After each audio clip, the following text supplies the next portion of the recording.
Hello, Mitch Road. Jason here. May Yahweh answer you in the day of trouble. May the name of the God of Jacob protect you. For some trust in chariots and some in horses, but we trust in the name of the Lord our God.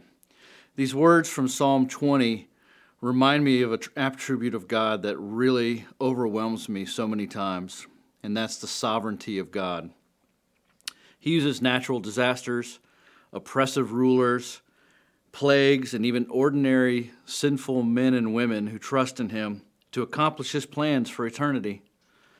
We can easily look back in Scripture and see how this has played out.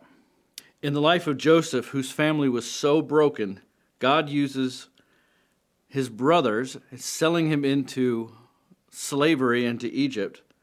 God uses a famine of all things to reunite that family.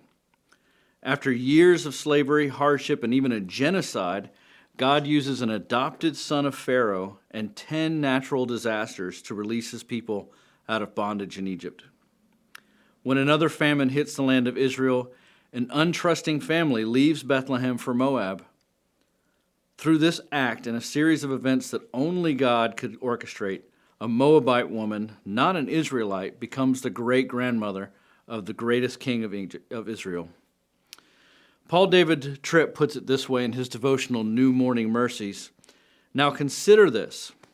In order for Jesus to be born, as was promised, to live as was necessary, and to die and rise on our behalf as he said he would, God had to exercise absolute rule over the forces of nature and complete control over the events of human history so that just at the right moment, Jesus would be born, live, die, and rise again for our redemption. And just so you don't start thinking that God stopped orchestrating events at the resurrection of Christ, let me tell you of a more modern story. This is a story of a child born to a prostitute in Georgia. This boy was the oldest of many children born to this woman, and at the age of 13, when his mother could not support any more of the children, she kicked him out the back door, locked the door. This boy lived in the woods behind the house for several days until one of his friends found him and took him to his house. That family raised him, taught him a trade, and eventually this young man opened his own company, which became one of the most successful in the Southeast. Many years later, this man hears about a modern plague, the plague of human sex trafficking, and it's happening right in his backyard. He hears people who want to create a place for survivors of this plague, but needs space to do it. So this man donates 450 acres of his own land to these people to create Sacred Roots Farm. Who would have looked at this 13-year-old boy being kicked out of his house and thought, God's going to use that to save women who have been trafficked? Now, I don't know what God's going to do through this, through his people during this time, but I do know that he's in complete control, and he's going to use his people in a special way to accomplish his plan. So I have a few practical ways for us to do this right now. One is to pray. Pray like you've never prayed before. Pray for healthcare workers, for political leaders, for first responders, those individuals in care facilities who cannot receive visitors, and pray for your neighbors. Number 2, assist others that can't get out during this time. Many people around us are susceptible to serious consequences of COVID-19 and should not take the risk of going out to get groceries or run errands. Try to connect with these people as safely as possible to offer assistance if you're available. We've created a tool to help you do this in the form of a card you can place on a doorstep or by a mailbox. You will see this card in an email and social media this week, and you can print this off at home, fill it out, distribute it to your neighbors in need, or you can come by the church and I'll have some printed out for you that you can pick up from a safe distance.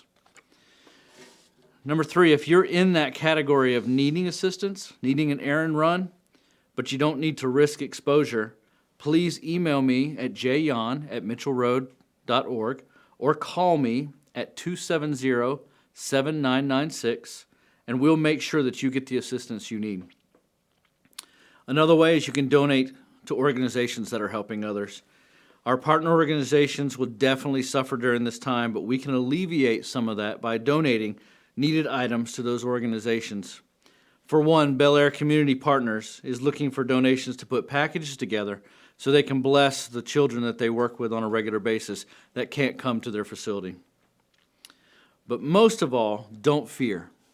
1 John 4:18 says, "There is no fear in love, but perfect love casts out fear." And to quote Tripp one more time, if you are going to reach for the life-giving promises of the gospel, you must also celebrate the absolute rule of the one who, because of his rule, is able to deliver those promises to you.